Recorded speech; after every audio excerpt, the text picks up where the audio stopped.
قصتنا النهاردة عن نبي من أولي العزم من الرسل. وأولي العزم معناها الأنبياء اللي تعرضوا لأذى شديد من قومهم وتعرضوا لابتلاءات كتيرة في حياتهم، ورغم كده واجهوا الأذى والبلاء ده بالصبر.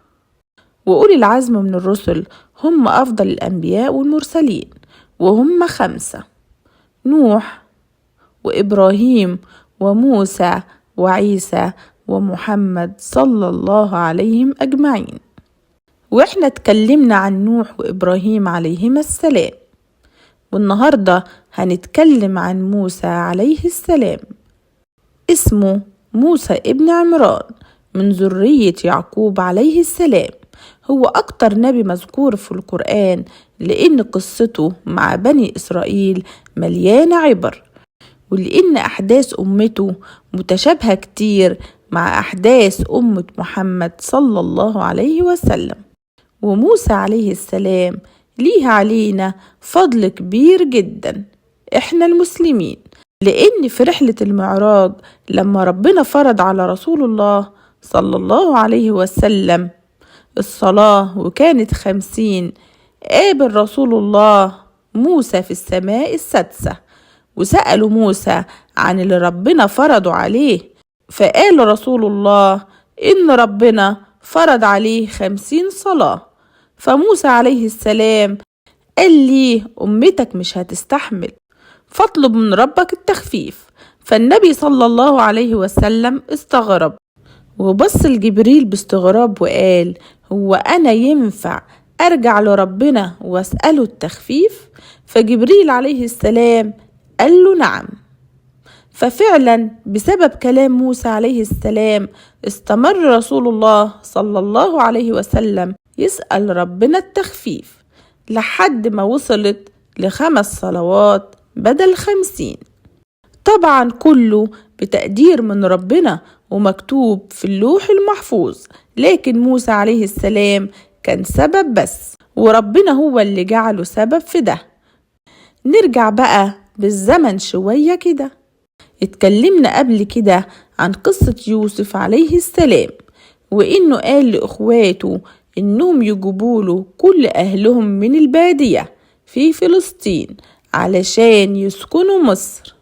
وفعلا يعقوب عليه السلام جه هو وأبنائه 11 وأم يوسف وسكنوا كلهم في مصر، وكان الناس بيكرموهم ويعملوهم بإحسان إكراما ليوسف عليه السلام. وكان الملك اللي بيحكم مصر في عهد يوسف عليه السلام من الهكسوس، وكان الهكسوس محتلين مصر ساعتها. فلما قام أحمس الأول بثورة وخرج الهكسوس من مصر وبدأ عصر الفراعنة، بدأ الفراعنة يستعبدوا بني إسرائيل على أساس إنهم كانوا موالين ومتعاونين مع الهكسوس، وقعدوا في الظلم والقهر والاستعباد ده حوالي 300 سنة. وقلنا قبل كده إن إسرائيل هو يعقوب عليه السلام، وإن كلمة إيل في اللغة السريانية معناها الله، وكلمة إسرى معناها عبد، فتكون إسرائيل بمعنى عبد الله. وبني إسرائيل هم ذرية يعقوب عليه السلام. فكان الفراعنة اللي بيحكموا مصر مخليين بني إسرائيل عبيد وبيخلوهم يشتغلوا في المهن الحقيرة، يعني كانوا عايشين في منتهى الذل والهوان والقهر. في يوم من الأيام واحد من الفراعنة شاف رؤية، شاف إن في نار بتخرج من بيت المقدس وتنتشر في مصر وبتصيب كل بيوت أهل مصر ما عدا بيوت بني إسرائيل، مش بتيجي ناحيتهم. فقام من النوم خايف وجمع السحرة والكهنة والوزراء وبدأ يسألهم، فقالوا إن ده معناه إن فيه طفل هيتولد من بني إسرائيل وهيكون زوال ملكك على إيده. فطبعا خاف وأمر إن أي طفل يتولد لبني إسرائيل يتقتل على طول. فرعون ده كان أشد الفراعنة قوة وبطش وظلم. إن فرعون علا في الأرض وجعل أهلها شيعا. الفرعون ده بقى قال إن هو ذات نفسه إله ورب. أنا ربكم الأعلى. بيقول إن هو الرب، يعني هو الخالق والرازق والمدبر ومالك الملك، حاجة كده آخر جنون.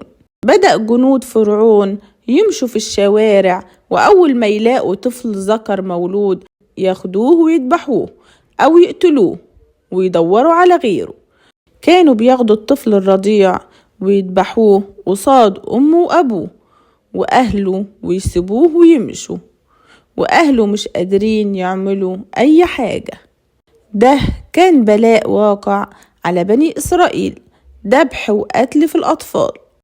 وكانوا بياخدوا الرجال يشغلوهم بالسخرة والعبودية، وياخدوا النساء يشغلوهم في قصور الأغنياء، حياة كلها ذل وقهر.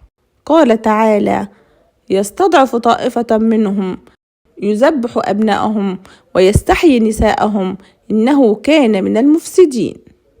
لما الملأ بقى شافوا إن أعداد المواليد بدأوا يقلوا ومفيش أطفال ذكور، لقوا إنه مع الزمن مش هيلاقوا حد يشتغل عندهم، فقالوا لفرعون: كده مش هنلاقي حد يشتغل عندنا وهنضطر إننا إحنا اللي نشتغل. فقال: خلاص هنقتل الأطفال سنة ونسيبهم سنة. سبحان الله من تدبير ربنا، يعني ما فكرش لحظة إن عدوك ممكن يتولد من المواليد اللي هيسيبهم يعيشوا. بدأ جنود فرعون ينفذوا الأمر الجديد، وبقى فيه سنة للقتل والذبح للمواليد الجديدة وسنة ما فيهاش قتل. امرأة من بني إسرائيل بتحمل وتولد ذكر، ولكنه اتولد في عام المسامحة، فاطمنت وعدى الموضوع بسلام، وكان الطفل ده اسمه هارون. وبعدها على طول حملت تاني. طيب ميعاد الولادة هيكون في سنة الذبح. تعمل ايه؟ أخفت الحمل، بقت تلف بطنها بقماش علشان ما يبانش عليها حمل، لحد ما جت لحظة الولادة ولقت المولود ذكر. جنود فرعون ممكن يجوا في أي لحظة يفتشوا، ولو شافوه أو سمعوا صوته وعرفوا إنه ولد هيذبحوه. وفي اللحظة دي ربنا أوحى للمرأة دي وألهمها إنها تحط ابنها في صندوق وترميه في النيل. بسم الله الرحمن الرحيم. وأوحينا إلى أم موسى أن ارضعيه، فإذا خفت عليه فألقيه في اليم. طيب هي أصلا خايفة عليه من القتل، إزاي ترميه في المية وما تخافش عليه من الغرق؟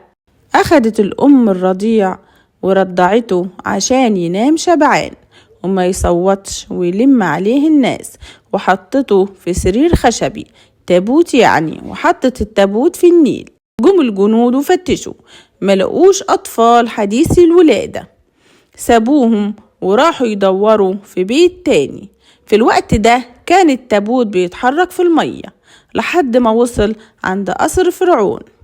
خادمات القصر شافوا الصندوق اللي في المية وراحوا يشوفوا يا ترى ايه اللي فيه، يا ترى ايه اللي هيحصل بعد كده. ده اللي هنتابعه في الحلقة الجاية من قصة موسى عليه السلام.